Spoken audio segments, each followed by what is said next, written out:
దాంట్లో భాగంగా మరి 42% రిజర్వేషన్ రావాలని చెప్పి అసెంబ్లీలో కౌన్సిల్లో బిల్లు పాస్ అయ్యేటప్పుడు కూడా మా వంతు పాత్ర మేము పోషించడం జరిగింది.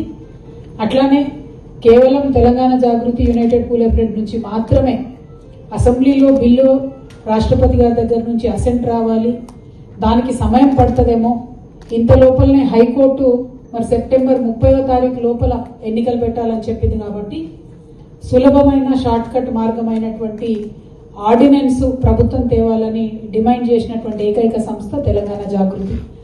ఆ ఆర్డినెన్స్ డిమాండ్ సాధించుకోవడం కోసం మేము రైల్ రోకో కూడా నిర్వహిస్తామని చెప్పి చెప్పడం జరిగింది.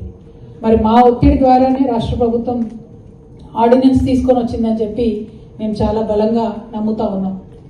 మరి జనరల్గా నేను ఒక ఎంపీగా కూడా పనిచేసి ఉన్నా, కొంత రాజ్యాంగం పట్ల రూల్స్ ప్రొసీజర్స్ పట్ల పట్టున్నటువంటి వ్యక్తిగా ఆర్డినెన్స్ అనేది ఇచ్చేదే ఎమర్జెన్సీలో చేయడం కోసం. ఇవాళ ఇచ్చినటువంటి ఆర్డినెన్స్ కూడా భారతీయ జనతా పార్టీ ప్రతినిధిగా, కేంద్ర ప్రభుత్వం ప్రతినిధిగా ఉన్నటువంటి గవర్నర్ గారు లీగల్ ఒపీనియన్ పేరుతోని తాత్సరం చేయడం అంటే కేవలం ప్రజాస్వామ్యాన్ని అపహాస్యం చేయడమే అని చెప్పి నేను బలంగా నమ్ముతా ఉన్నాను. హౌస్ ప్రొరోగ్ చేసి ఆర్డినెన్స్ ఇచ్చిన తర్వాత ఆర్డినెన్స్ పాస్ కాకపోవడం అంటే రాజ్యాంగ సంక్షోభమే అనేటటువంటి విషయాన్ని కూడా మనందరం గమనించాలి.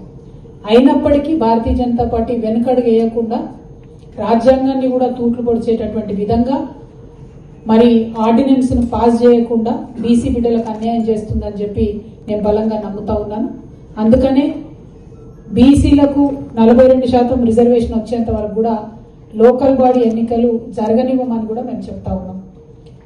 ఇన్ఫ్యాక్ట్ రాష్ట్ర ప్రభుత్వమే హైకోర్టులో కొట్లాడాలి, 42% రిజర్వేషన్ ఇవ్వకుండా సెప్టెంబర్ 30 లోపల ఎన్నికలు పెట్టలేమని వాళ్ళు కొట్లాడాలి. ఇంకొకటి, బీజేపీ కాంగ్రెస్ ములాఖాత్ అయి లేకపోతే ఖచ్చితంగా ఆర్డినెన్స్ ఆపినందుకు సుప్రీంకోర్టుకి వెళ్ళాలి రేవంత్ రెడ్డి గారు, కానీ ఇంతవరకు ఆ పని చేస్తలేరు. సిమిలర్ సిచ్యువేషన్ తమిళనాడులో వచ్చినప్పుడు స్టాలిన్ గారు సుప్రీంకోర్టుకి వెళ్ళిండ్రు, అక్కడ వారికి పాజిటివ్ తీర్పు వచ్చింది. రాష్ట్రపతి గారి దగ్గరికి మన బీసీ బిల్లు పోయి కూడా 4 నెలలు కావస్తా ఉంది. మరి సిమిలర్ సిచ్యువేషన్ తమిళనాడులో వచ్చినప్పుడు రాష్ట్రపతి గారు బిల్లు ఆపి పెట్టినప్పుడు సుప్రీంకోర్టుకు స్టాలిన్ గారు వెళ్ళడం జరిగింది. మరి ఎందుకు రేవంత్ రెడ్డి గారు సుప్రీంకోర్టుకు పోతలేరు? ఎందుకు తెలంగాణ హక్కులు కాపాడుతలేరు? ఈ అంశాలన్నీ పరిశీలన చేసిన తర్వాత ఖచ్చితంగా కాంగ్రెస్ బీజేపీ కలిపి బీసీల హక్కుల్ని కాలరాస్తున్నారని నమ్మాల్సిన పరిస్థితి వచ్చింది. ఇంకొక విషయం మీ అందరికీ తెలుసు, నిన్న బీజేపీ వాళ్ళు ధర్నా పెట్టింది ఇందిరా పార్క్ కాడ. వాళ్ళు ఏమంటారు, ముస్లింలకు ఇస్తున్నారు కాబట్టి మేము సపోర్ట్ చేయమంటారు. అసలు ముస్లింలకు ఇస్తున్న విషయం ఇప్పటివరకు రాష్ట్ర ప్రభుత్వం చెప్పలే ఇక్కడ. సో నా ప్రశ్న ఏంటంటే, రాష్ట్ర ప్రభుత్వం ఎందుకు క్లియర్గా చెప్తలేదు? 42%లో సబ్ క్లాసిఫికేషన్ ఏంటిదన్నది ఎందుకు క్లియర్గా చెప్తలేరు అన్నది నా ప్రశ్న. మనం ఎప్పుడైనా మాట్లాడతాం కదా, ట్రాన్స్పరెన్సీ, పారదర్శకత అనేటటువంటిది ప్రజాస్వామ్యంలో ప్రాథమిక సూత్రం అని మాట్లాడతాం. మరి ఆ ప్రాథమిక సూత్రాన్ని వాళ్ళు ఎందుకు తూట్లు పొడుస్తున్నట్టు కాంగ్రెస్ ప్రభుత్వం?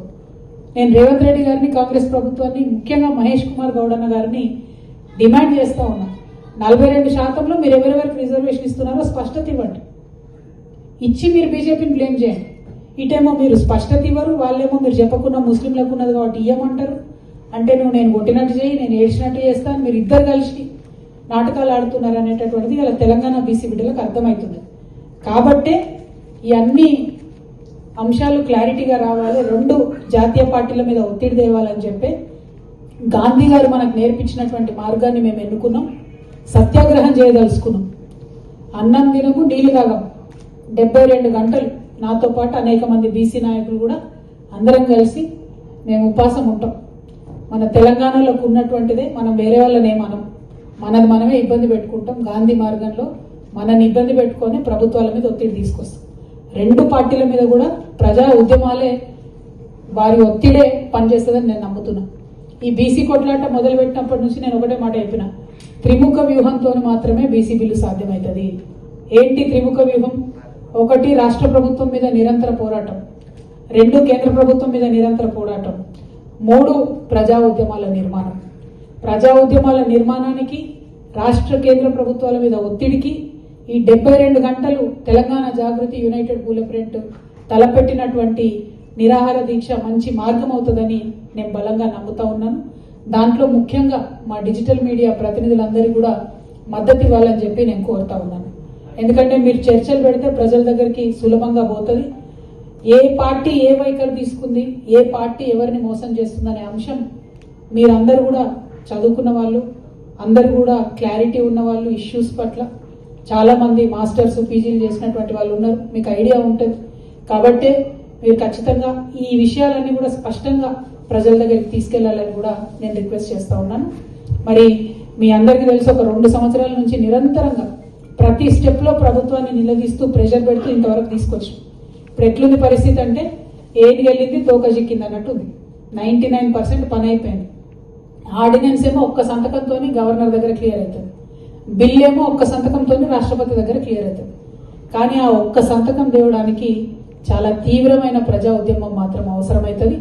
దానిలో ముఖ్యంగా మా డిజిటల్ మీడియా ప్రతినిధులందరూ కూడా భాగస్వామ్యం వహించాలని, సగంకి ఎక్కువ జనాభాకు సంబంధించిన విషయం ఇది, 2 కోట్ల మంది తెలంగాణ బిడ్డలకు సంబంధించిన విషయం ఇది.